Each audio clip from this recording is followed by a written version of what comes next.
Hi, Scorpio! Kamusta? Welcome back to Pinay Angel Tarot.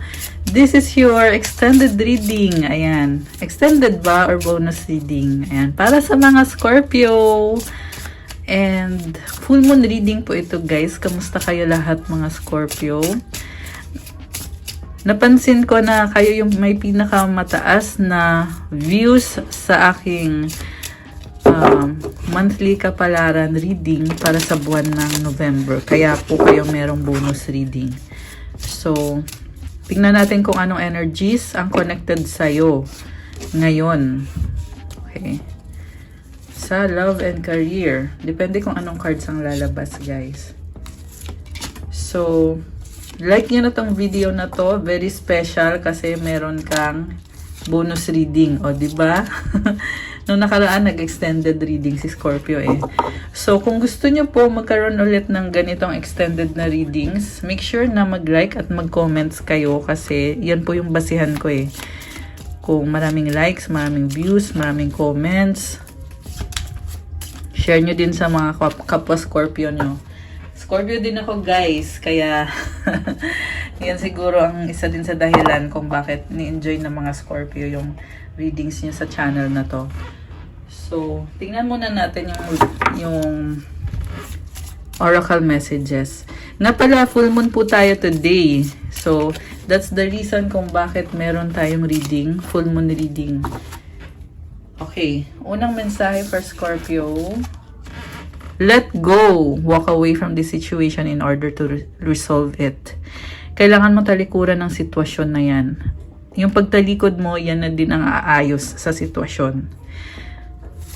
Heart's desires. Uy, ang ganda. Angels are supporting, guiding, and protecting you as your dreams become a reality. Oh my gosh. Ayan, napakaganda, Scorpio. May mga angels ka, sinusuportahan, ginagabayan, pinoprotektahan ka. Habang ginagawa mo yung trabaho mo, or kung ano man ang ginagawa mo sa buhay mo, palagi silang andyan kasama mo. At yung heart's desires mo, makukuha mo yan. Nakita ko din kasi very pure ang intention mo. Ang ganda naman ito, nakakatuwa. Pareho silang merong angel wings.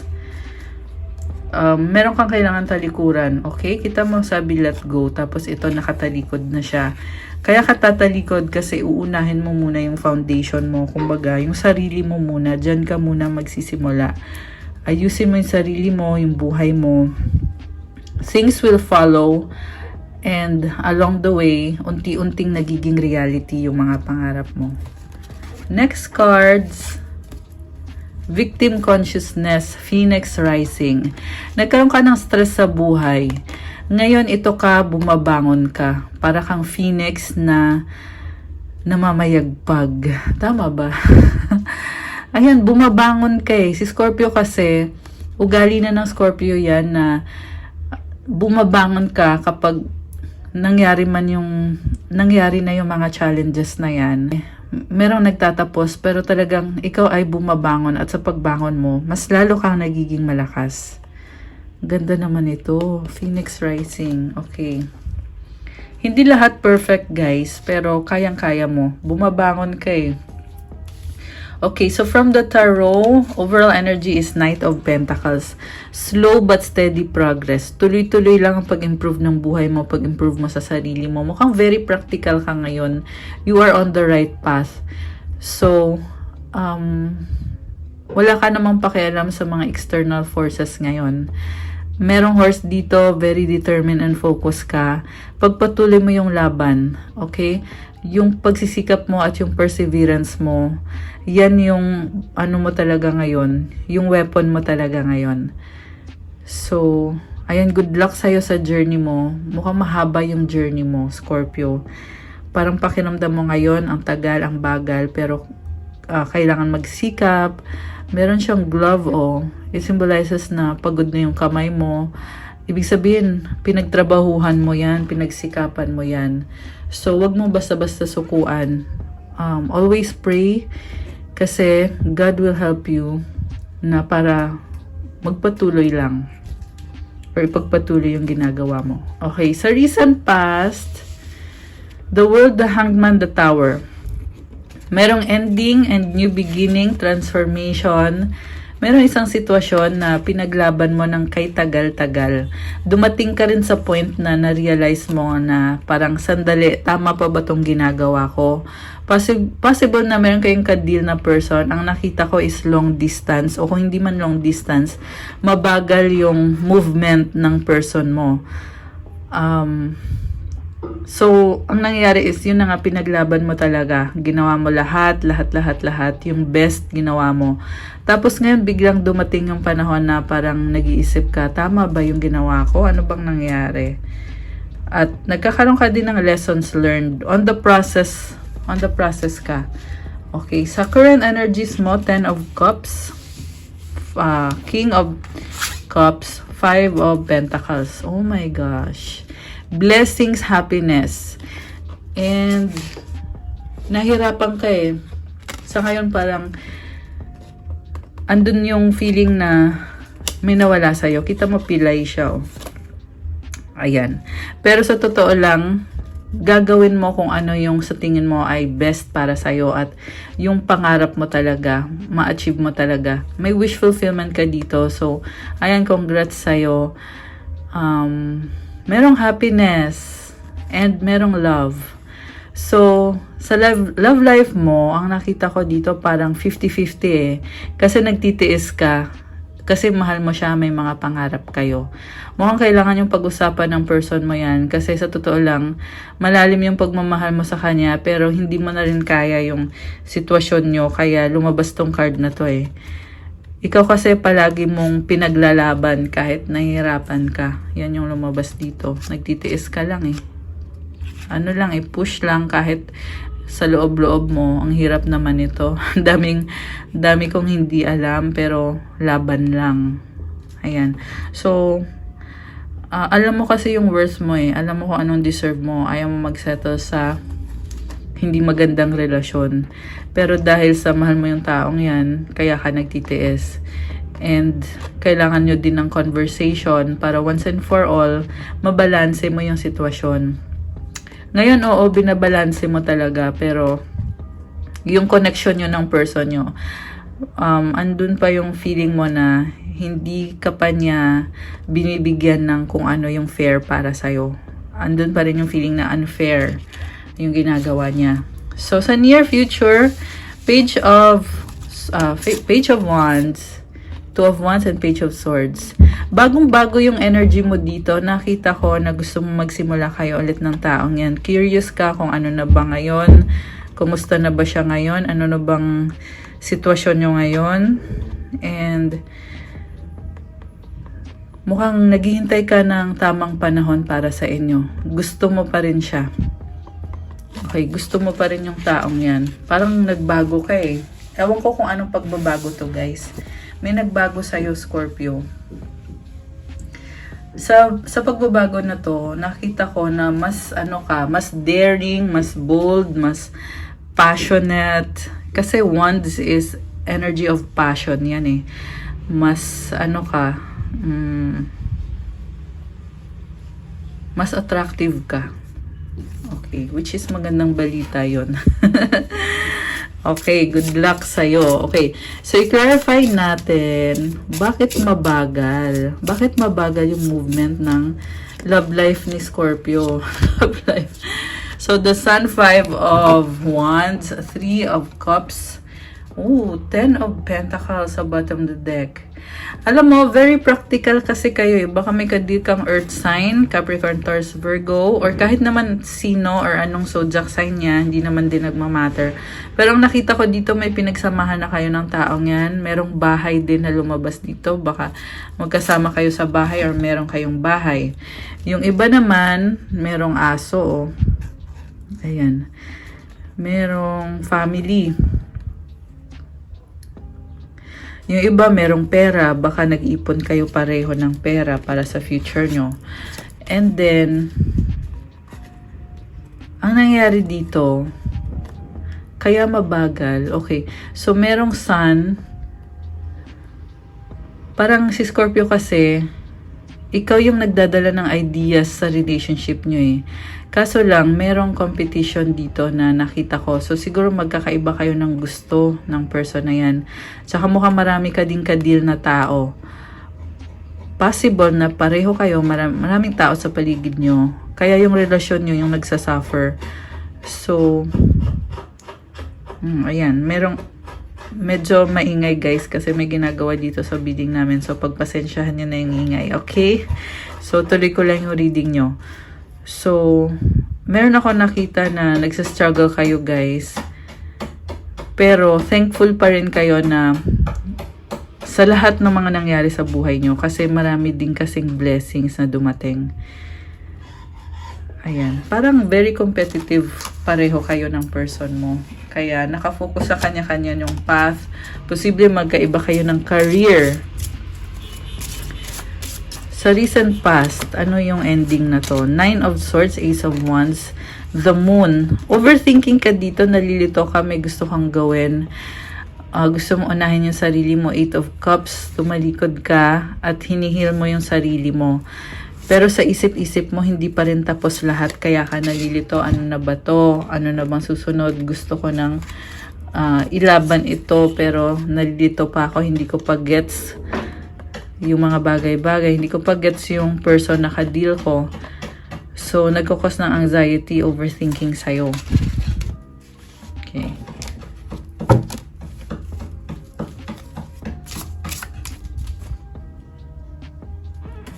Sa current energies mo,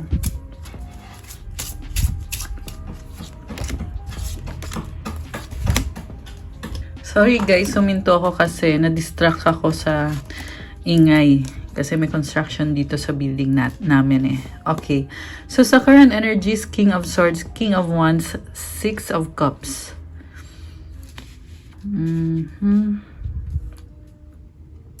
Alam mo ngayon, mas okay yung pag-iisip mo. Mas clear yung pag-iisip mo at ilalaban mo kung anong gusto mo mangyari. At the same time, malambot ang puso mo, Scorpio eh. Kaya,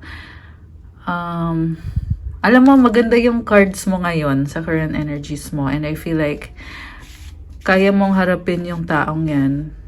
Kaya mong makipag-usap in a logical way. At the same time, kaya mo nang mag-negotiate kung ano ba talagang gusto mo mangyari sa relasyon nyo or sa connection nyo. Nagkikare ka pa rin sa kanya eh. Mahal mo pa rin siya. Possible din na ito yung energy na na-attract mo ngayon. This is someone na may gusto sa'yo. I can see someone na sobrang attracted sa'yo. Very passionate person. Baka meron kang kadil na fire sign, Aries, Leo, Sagittarius, or anyone na sobrang gusto ka ng taong yan. Kasi namimiss ka niya eh. Yung iba sa inyo guys, merong bumabalik na person na namimiss ka, gusto ka pa rin niya. And siguro yung problem lang dito is detach ka sa kanya. So, parang kumbaga kailangan nyo munang mag-usap bago kayo mag-reconcile. The Fool, wow, new beginning. Taking a risk. 7 of Pentacles, Ace of Cups. Wow guys! Alam nyo sa bagong simula na to, nakikita ko nahirapan ka magdesisyon kung tatanggapin mo ba yung taong yan. Parang feeling mo na hawak mo yung magiging desisyon or hawak mo yung magiging future ninyo ng taong yan. And parang sa ngayon, hindi mo makuhang mag-celebrate or mag-enjoy kasi very crucial tong moment na to eh. Kailangan mong magdesisyon eh. Judgment card sa bottom of the deck and the Death card. So, tinalikuran ka ng taong yan eh, nawala siya sa buhay mo ng kay tagal. Kaya ikaw dumaan ka rin sa process ng pagbabago. Kumbaga, kung ano kasi yung nakasanayan mo, nawala. So, kailangan mong bumangon at ito ka na ngayon. Ayan. Andito yung The Star. Ito na nga yung bagong ikaw, nagbabalik. Alam mo, may nakita ko dito 50-50 ka kung siya pa rin ba o hindi. Posible mag-offer siya sa'yo na ayaw mong tanggapin. kasi natuto ka na. Sinasabi mo dito, attracted ka pa rin sa kanya pero natuto ka na. Possible guys na magkaroon ng pag-aaway dito kasi lumabas si Queen of Swords at si Ace of Swords. Posible din naman na makipaghiwalay kayo sa taong yan. Okay. So, 50-50 talaga. Ayan. Pero when it comes to pagbabago, yes, oo, merong pagbabago. You will be better. Temperance, High Priestess, 8 of Pentacles. May nakita ko dito when it comes to your work, very optimistic ng vibe mo. Kaya mo, nagmo-multitasking ka, tahimik ka. Andito kasi si High Priestess eh. So, meron kang pinag-aaralan na kailangan mong mapag-isa kasi kailangan mo ng focus. Maganda tong energies na to kasi connected ka pa rin sa emosyon mo. At the same time, tinatay mo talagang mag-workout at balansehin yung mga bagay-bagay. Very nice. Okay, and then andito yung 6 of Swords. So, very optimistic, positive vibe. So, 2 of Cups and the 4 of Pentacles. Merong offer sa'yo, pero nag-iingat ka eh. Parang ayaw mong i-risk agad lahat-lahat. Possible na ito na nga merong makikipag-reconcile sa'yo, pero gusto mo siya, oo. Pero nag-iingat ka. Andito si the Devil. Nagkaroon ka ng stress sa taong yan. Clarify nga natin. Okay? Nagpapakalakas ka lang eh. Clarify natin bakit lumabas si the Devil. Ano tong stress? Commitment. 4 of Wands. Knight of Cups. Oh my gosh, guys. Bakit? Charot. Knight of Swords. Alam mo, ang nakita ko dito, sobrang attraction eh. Kaya lumabas si the Devil.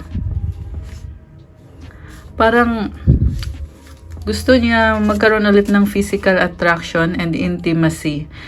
Pero ang tanong, tatanggapin mo ba siya? Kasi nakita ko dito, ayaw mo eh. Or parang hihindian mo siya. Sabihin mo dito, ayoko lang ng ganyan. Kasi gusto ko muna magkaroon tayo ng stability. So, there is also romance na lumabas sa cards mo. So, very nice yan. Ang masasabi ko lang, ipaglaban mo kung ano yung nararapat, kung ano yung tama. Kasi sa commitment, kailangan ng sincerity, ng clarity, 'di ba? Hindi naman pwedeng porket gusto niyo isa't isa, okay na kagad, 'di ba? Syempre kailangan mag-usap kayo kung committed ba talaga kayo sa relationship na 'yan, or kung gusto niyo ba ng alam mo 'yon, yung sex lang. Okay? Si Scorpio kasi very attractive kasi tayo, guys. Wow, tayo! Hindi, totoo naman. Scorpio is the most sexual sign. Very attractive. Kaya marami kang na-attract. Pero syempre, kailangan mo din i-filter kung sino ba dyan yung papasukin mo sa buhay mo. Hindi naman pwedeng tanggap ka lang ng tanggap. Diba? Hindi pwedeng fully book palagi. Charot. Fully book. May ganon. Okay. So, 5 of Swords, Queen of Pentacles, and 8 of Pentacles. 8 of Swords pala. 8 of Wands. Okay. So, sarili mo iniisip mo, pero nahirapan ka din eh. Parang may nagsasabi din sa'yo na pag-usapan nyo muna. Pag-usapan nyo muna yan. Huwag ka munang tumalikod or huwag mo munang tanggihan. Ayan. So, kailangan talaga guys mag-usap. Page of Cups, 2 of Pentacles. Uy, nalaglag si the Empress. Okay. So, alam mo, may nakita ko dito na in love. Pero tingnan natin. Teka, nalaglag siya. So, oh my gosh. Maraming opportunities, guys. Yung iba sa inyo, meron pang ibang admirer, Scorpio. So, 9 of Cups and 5 of Cups. Strength. Yung sa person mo talaga, meron kang isang person na gusto mo talaga eh. And ang sabi lang dito, andyan pa rin naman yan. Pero, kailangan nyo munang pag-usapan na mabuti. 7 of Swords, so 3 of Swords. The Lovers. Meron dito malaking desisyon, guys. Mukhang pabor naman sa'yo. Pag pinili ka ng taong yan, ibig sabihin kayo na talaga kasi soulmate mo siya. Posible na yung soulmate mo, ang daming tinatago sa'yo. Ayan. Pero ang lalim nito, guys, Hierophant tsaka Lovers. Merong desisyon mangyayari. So, ready ka nang mag-commit. Yan yung nakita ko sa cards. Tapos na kung ano yung mga naging problema. Oh my gosh, nakakaloka. Pero ang ganda ng energies. So, ayan, oh, tapos na. Yung person mo, medyo controlling, no? Nahiya sa'yo eh. Gusto mag-sorry, pero natatakot sa'yo. Ayan. Gusto ka pa rin ng taong yan. Sobrang gusto ka niya. And, nahihiya, pero kapal naman ng mukha. Kasi, nagmamadali siya eh. Alam mo yung kind of person na feeling niya, pag nilapitan ka niya, okay na kayo kagad. Pero hindi naman ganun yun eh. 'Di ba? Ayan, kasi feeling niya dito gwapo siya or maganda siya. Ayan, nahiya siya sa'yo mag-sorry. Kasi gusto niya okay na kagad. Gusto niya in control siya. Magician, Judgment. Gusto niyang i-manipulate yung sitwasyon kasi ang dami na daw nangyari sa inyo. Kilalang-kilala ka ng taong yan. Ano bang outcome? 9 of Cups. So, kontento ka naman. Meron kang ma-overcome na obstacles at swerte. May swerte yung dadating. Wheel of Fortune. The Chariot, 8 of Swords. So, alam mo, nakikita ko dito, nahirapan ka, pero ilalaban mo talaga yan. Kaya, ilaban mo yung karapatan mo. Strong ka eh. May strength card ka dito. Makukuha mo kung anong gusto mo. Pero, ang sabi lang sa'yo dito, ang advice lang sa'yo is, gumawa ka ng paraan para magawa mo din kung ano yung kailangan mong gawin. So, ibig sabihin, may process. Hindi mo agad makukuha na sa isang snap of a finger lang. Kailangan may gawin ka din sa part mo, Scorpio. And sa nakikita ko, on the process pa lang eh. Kaya pinipili mo muna na manahimik. Kasi hindi pa talaga, di ka din 100% sure kung ibibigay ba yung opportunity sa'yo. Pero pag pumasok yung opportunity na yan, nakikita ko na talagang igagrab mo at makukuha mo talaga kung ano yung gusto mong mangyari. Which is yun yung magkaayos kayo, mag-reconcile kayo, and lumevel up yung relationship nyo. Okay, kuha ko kayo ng oracle message. Trust. When love is invited to take over, right actions arise at the right time. Allow me, dear divine, to wait patiently until the timing is right. Let me rest in the unknown until a clear path is shown. Kasi nga, may hinihintay ka pang opportunity eh, na magbukas or dumating or bumagsak galing sa kalangitan. So, kaya sinasabi sa'yo na magtiwala ka. Kasi pakiramdam mo, kailan ba dadating yung opportunity na yan? Paano ko ba ito maayos kung hindi naman dumadating yung hinihintay ko? I-invite mo daw yung love na mag-take over sa buhay mo. Kasi, gagabayan ka sa kung anong dapat mong gawin sa tamang panahon. Sa ngayon, mukhang kailangan mong maghintay, kailangan mong maging patient, hanggang sa dumating yung tamang panahon. So, kumapit ka sa tamang panahon na yan. Sa ngayon, let it go muna. Maging kontento at masaya at thankful ka muna. Kasi, malalaman mo din kung dumating na yung tamang panahon na yan. Kasi, gagabayan ka din naman. Ayan. Oh my gosh, I love it. Okay guys, natapos na rin ang reading nyo. Thank you, Scorpio, for joining me here sa inyong bonus reading. Congratulations for the bonus reading. At kung gusto nyo ng isa pang bonus reading, make sure nag-like na kayo, make sure nag-comment na kayo. And just show your appreciation. Also, let me know kung para sa inyo ba ang mensaheng ito or kung hindi. And see you again sa mga next readings. Also, kung kailangan mo naman ng gabay, pwede kang magpa-private reading sa akin. Syempre may bayad yon kasi ikaw mismo ang i-reading ko. Message nyo ko sa Facebook page ko, Pinay Angel Tarot, or sa Viber or WhatsApp. Nasa description box yung contact numbers ko. Gamitin yung link dyan para sure kayo na yan yung Facebook page ko talaga kasi may mga scammers sa kahit saan guys, may mga scammer. Ang daming mga fake account na kinokopya nila yung content ko, ginagamit yung pictures ko, yung pangalan ko. So, para sure kayo na account ko talaga yun, gamitin nyo yung link na nakalagay dito. I-click nyo na lang yan. Or, tingnan nyo sa Facebook kasi meron akong 5,700 followers, 3,600 likes. Yan yung legit kong Facebook account. And sa mga nagtatanong about crystals, bisitahin nyo po sa Instagram ko. Nakapost po lahat doon, pati yung mga benefits ng mga crystals. Kaya pwede kayong pumili kasi nakapost na doon eh. Tapos i-message nyo na lang ako kung alin yung i-avail nyo. Meron po tayong pa free shipping na promo. Ngayon hanggang end of December. So, yung mga nag-inquire sa akin dati na hindi nyo pa na-pursue yung orders nyo, this is a good time na orderin nyo na yan kasi meron pa tayong pa free shipping. Maximum of 200 pesos lang na free shipping. Kasi, syempre, pag abroad kayo, hindi ko na kayo ma-free.